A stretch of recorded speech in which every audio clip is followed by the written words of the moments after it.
The photograph is in my hand. It is the photograph of a man and a woman. They are at an amusement park in 1959. In 12 seconds' time, I drop the photograph to the sand at my feet, walking away. It's already lying there, 12 seconds into the future. 10 seconds now. The photograph is in my hand. I found it in a derelict bar at the Gila Flats test base 27 hours ago. It's still there, 27 hours into the past. In its frame, in the darkened bar, I'm still there, looking at it. The photograph is in my hand. The woman takes a piece of popcorn between thumb and forefinger. The Ferris wheel pauses. 7 seconds now. It's October 1985. I'm on Mars. It's July 1959. I'm in New Jersey at the Palisades Amusement Park. 4 seconds. 3. I'm tired of looking at the photograph now. I open my fingers. It falls to the sand at my feet. I'm going to look at the stars. They are so far away, and their light takes so long to reach us. All we ever see of stars are their old photographs. I am 227 million kilometers from the sun. Its light is already 10 minutes old. It will not reach Pluto for another 2 hours. 2 hours into my future, I observe meteorites from a glass balcony, thinking about my father. 12 seconds into my past, I open my fingers. The photograph is falling. I am watching the stars. Halley's Comet tumbles through the solar system on its great 76-year ellipse. My father admired the sky for its precision. He repaired watches. It's 1945. I sit in a Brooklyn kitchen, fascinated by an arrangement of cogs on black velvet. I am 16 years old. It is 1985. I am on Mars. I am 56 years old. The photograph lies at my feet, falls from my fingers, is in my hand. I am watching the stars, admiring their complex trajectories through space, through time. I am trying to give a name to the force that set them in motion.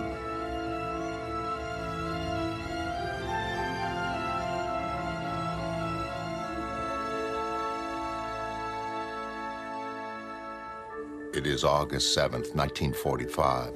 The Brooklyn morning is humid and the fire escape door has been left open. John, where are you? In here. I'm practicing on your old pocket watch. Forget pocket watches. Have you seen the news? News? They dropped the atomic bomb on Japan. A whole city gone. This changes everything. There will be more bombs. They are the future. Father, what are you doing? I'm doing what is best for you. This atomic science, this is what the world will need, not pocket watches. Hey, give me that back. Professor Einstein says the time differs from place to place. Can you imagine? If time is not true, what purpose have watchmakers, hein? Wait, don't! My son must have a future. Father, no! 40 years ago, cogs rain on Brooklyn. 115 minutes into the future, the meteorites hail down through the rarefied atmosphere of Mars. It is 1948, and I am arriving at Princeton University. It is 1958, and I am graduating with a PhD in atomic physics. The cogs are falling. It's May 12th, 1959, my first day at Gila Flats. Professor Glass is shaking my hand, asking Wally Weaver to show me around. I'm 30 years old. So you're this new guy from Princeton we heard about, huh? Say, wasn't Einstein at Princeton? Not while I was. Heard him lecture once, though. Gee, that must have been something. You know, I heard he argued with his wife. Crazy, huh? A guy like that, a genius. Even he couldn't figure women. Well, I guess he's just human like everybody else. This is where they're doing the intrinsic field experiments. It's like, what if there's some field holding stuff together, apart from gravity? And this? This is our time-lock test vault, so that when they're trying to separate objects from their intrinsic fields, no radiation gets out. Come on, I'll show you where the real heavy-duty thinking gets done around here. We call it the bestiary. Wally steers me from the Arizona sunlight into the crowded bar. There's a sudden sensation of déjà vu. I've seen this place before. Janie Slater, meet John Osterman. John's from Princeton. Oh, the new guy. You're replacing Hank Meadows, right? I am. I guess so. Hank died last fall, some kind of tumor. There's his picture behind the bar there, the guy with the glasses. Can I get you a drink? She buys me a beer, the first time a woman has ever done this for me. As she passes me the cold, perspiring glass, our fingers touch.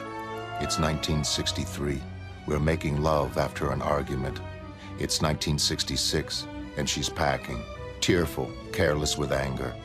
It's July 1959. I'm returning to New Jersey on vacation. Janie shares the trip from Arizona. Her mother lives in Jersey. She calls home from the station, but nobody answers. We visit the amusement park, killing time until her mother returns. Hey, young lovers, hold it. But we're not.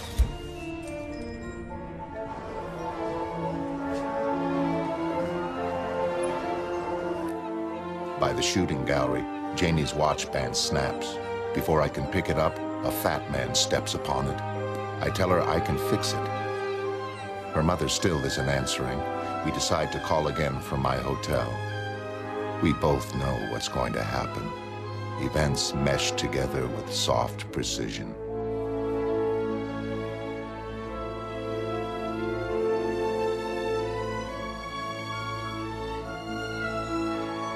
It's 1959. A pulse flutters in her belly, beneath my cheek.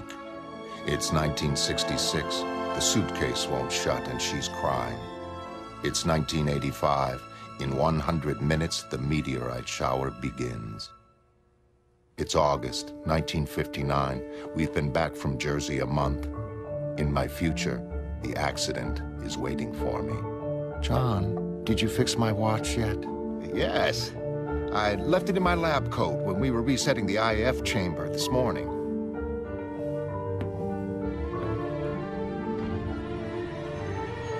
The accident is almost upon me now.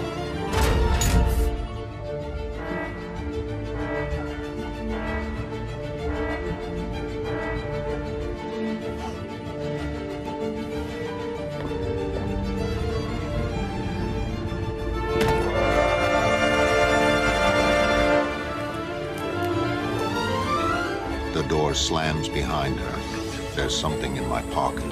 I take it out to examine. Good as new. The air grows too warm too quickly. I want very much for a beautiful woman to hand me a glass of very cold beer. All the atoms in the test chamber are screaming at once. The light is taking me to pieces.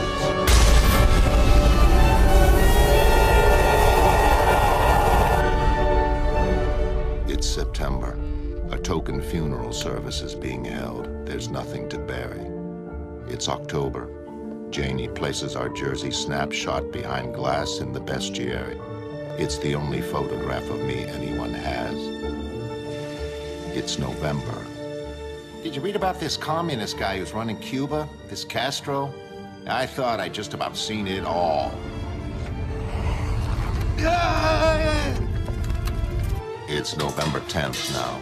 There's a circulatory system walking through the kitchen. November 14th. Really, it's just a question of reassembling the components in the correct sequence. It's November 22nd. Something's haunting us. Oh, holy God, will you look at that?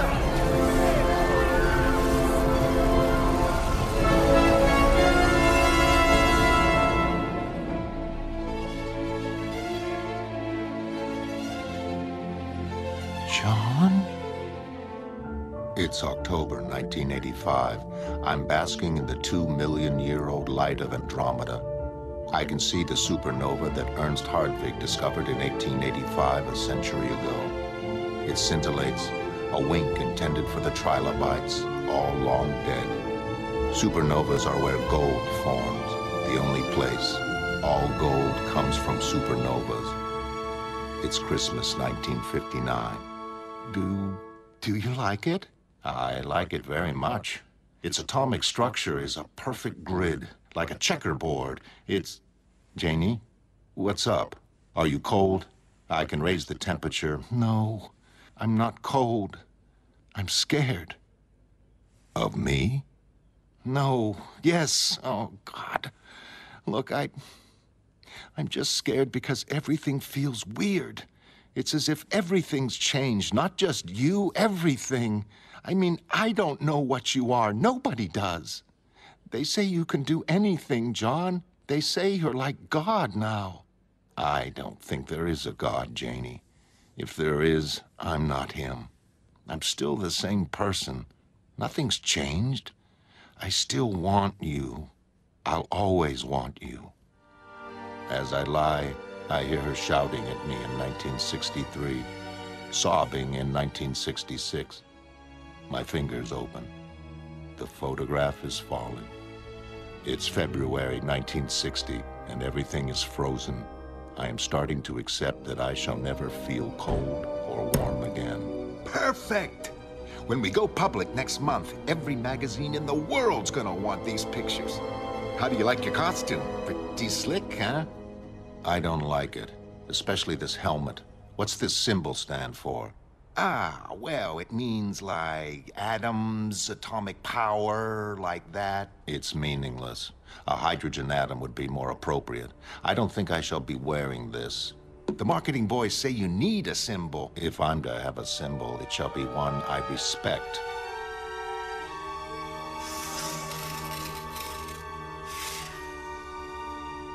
There.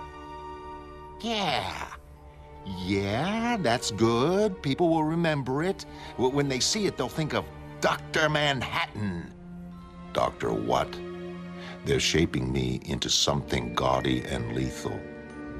It's all getting out of my hands. We repeat, the Superman exists, and he's American. According to Pentagon sources, this astonishing individual can control atomic structure itself. There has been no response from the Kremlin as of this time. The superhuman, codenamed Dr. Manhattan, has not spoken to the press. Instead, we asked those costumed vigilantes remaining from the 1940s masked hero fad how they felt. Well, we're pleased, obviously. Very, very pleased. Well, you know, they say he walks through walls and stuff. I'll believe it when I see it. You knocked them all dead. You've arrived. Have I? Sometimes I feel as if I've been here all the time. I'm there now, in 1960, saying those words, watching that TV set. Now it's June, a charity event with several costumed adventurers attending. Friendly, middle-aged men who like to dress up. I have nothing in common with them. Only the youngest, called Ozymandias, seems interesting. It's November. The newspapers call me a crime fighter, so the Pentagon says I must fight crime. In Moloch's underground vice den, the sighs turn to screams of terror. The morality of my activities escapes me. It's September 1961. John Kennedy is shaking my hand, asking what it's like to be a superhero. I tell him he should know, and he nods, laughing. 2 years later in Dallas, his head snaps forward and then back. 2 shots. In May 1962, a masked man retires to open an auto business. His real name is Hollis Mason. We are talking after a civic banquet in his honor. Dallas is still 18 months away. See this? Almost makes me sorry I'm quitting this ridiculous business. Then why have you chosen to retire now? Is it your age? Partly. Partly, I guess it's you. With someone like you around, the whole situation changes. You can do anything. All I got to offer is a good left hook. Nah, I'm better off retiring, writing my autobiography, repairing folks' cars for them. Cars are something I'm happy with. And it'll be a while before even you affect General Motors. Well, the new electric cars should be even simpler. Electric? That's right. They'd have appeared before, but there wasn't enough lithium to mass-produce polyacetylene batteries. Of course, I can synthesize it easily. Anyway, it's been interesting meeting you again. I hope you enjoy your retirement. Yeah. Yeah, I hope so too. 18 months away, an electric limousine is pulling onto Dealey Plaza. So, what you're saying is you knew he'd get shot? John, I mean, if you're serious, I mean, why didn't you do something? I can't prevent the future. To me, it's already happening. John, what are you saying? That you know the future? About everything? About us? In 1959, I could hear you shouting here now, in 1963. Soon we make love. Just like that? Like I'm a puppet? Your prediction's way off, mister. No. We make love right after Wally arrives with the earrings I ordered for you. Shut up! You're messing up my mind, John.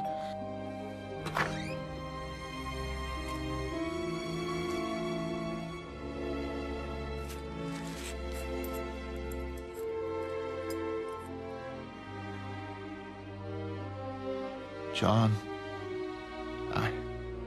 I'm scared. Will you hold me, please? It's 1963. An hour into the future, her sweat cools and dries in the November bedroom. It's 1964.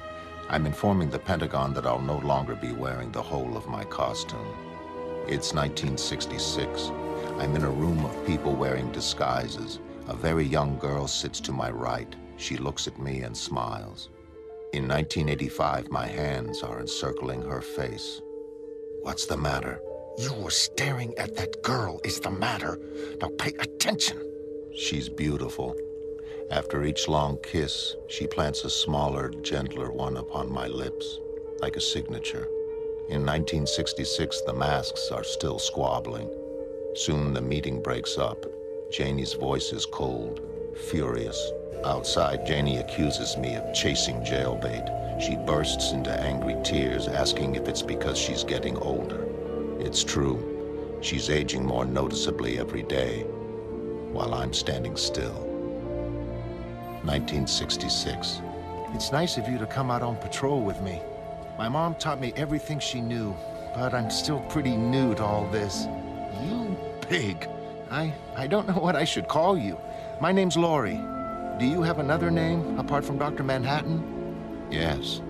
My name's John. You tell her. You tell her what it's gonna be like when her face wrinkles up and her boobs start sagging and you're still goddamn 30. It's 1959. Janie is handing me the glass. It's 1966 and she's packing, tearful, careless with anger. The photograph lies in the sand at my feet. In 1969, I'm receiving news of my father's death. In 1959, he's opening a telegram from the military informing him of his son's accidental disintegration. I never correct their mistake. Gila Flats closes down in 1970. On Laurie's 20th birthday, we move into our new Washington apartment.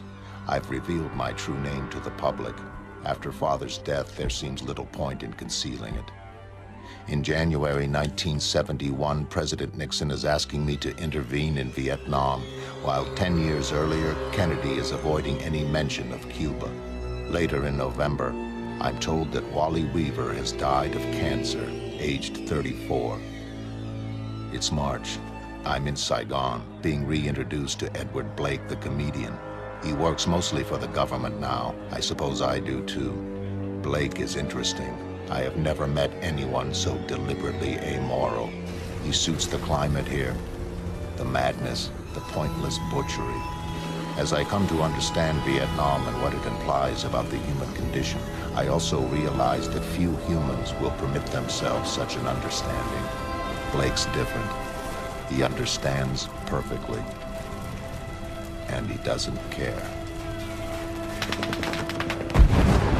It's May. I have been here 2 months. The Viet Cong are expected to surrender within the week. Often, they ask to surrender to me personally, their terror of me balanced by an almost religious awe. I am reminded of how the Japanese were reported to have viewed the atomic bomb after Hiroshima. It's June. It's October 1985. Deciding to create something, I turn away from stars that may have burned out eons ago. I no longer wish to look at dead things. It's 1975. The papers are full of the president's proposed constitutional amendment allowing him to run next year for a third term. Amidst all this, the unmasking and retirement of Ozymandias goes almost unnoticed. His real name is Adrian Veidt, a self-made millionaire. After retiring from adventuring, he invites Laurie and me to visit him at his Antarctic retreat. Oh, what is it? It's beautiful. That's Bubastis. She's a genetically altered lynx. I hadn't realized that eugenics was so advanced now. It's leapt forward in the last 15 years. Everything has, from quantum physics to transport, and we owe it all to you. With your help, our scientists are limited only by their imaginations and by their consciences, surely. Let's hope so. His eyes are sad and knowing. It's 1985. Choosing a spot to begin my creation, I sit down. Pink sand lies pooled in my blue palm. This deserted planet, it is so wonderfully, completely silent. In 1977, a city is shouting. Claiming that costumed adventurers are making their job impossible, the police are on strike. Everyone is frightened, scenting anarchy. Look at that freak. It's against God. I'd best do something. Pay attention. You will all return to your homes. Oh, yeah? And what if we don't, you big blue fruit? You misunderstand me. It was not a request.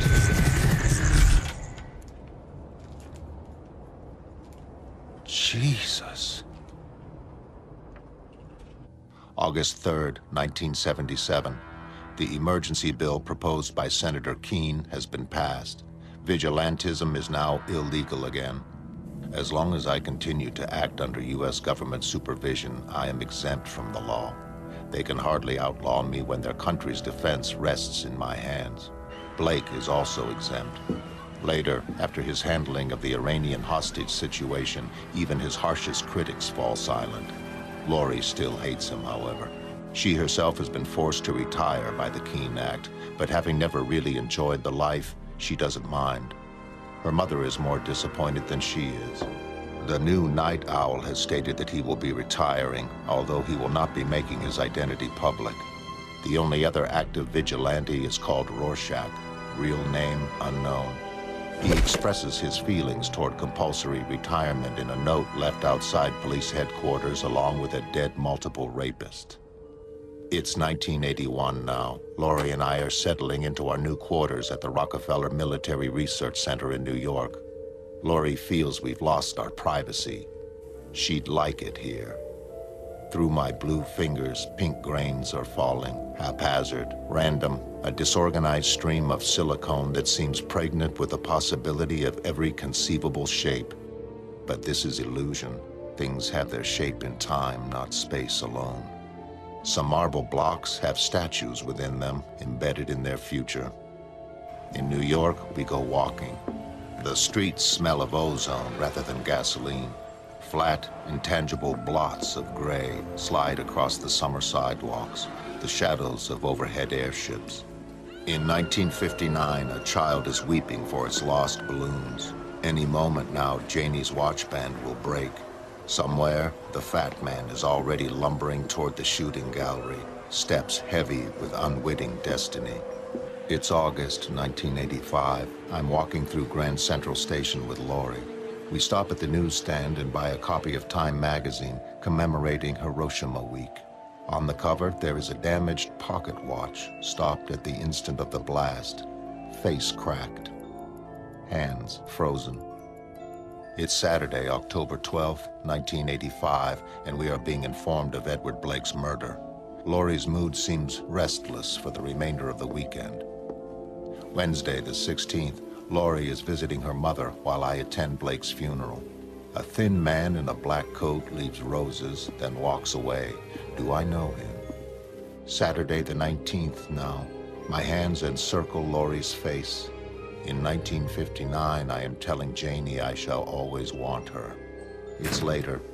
Laurie is walking out on me. On a rooftop in the past, I pull her 16-year-old body to me, breathing her perfume, never wanting to lose her, knowing that I shall. Later still, and in the crowded TV studio, I am being accused of killing those closest to me. I am tired of this world, these people. I am tired of being caught in the tangle of their lives.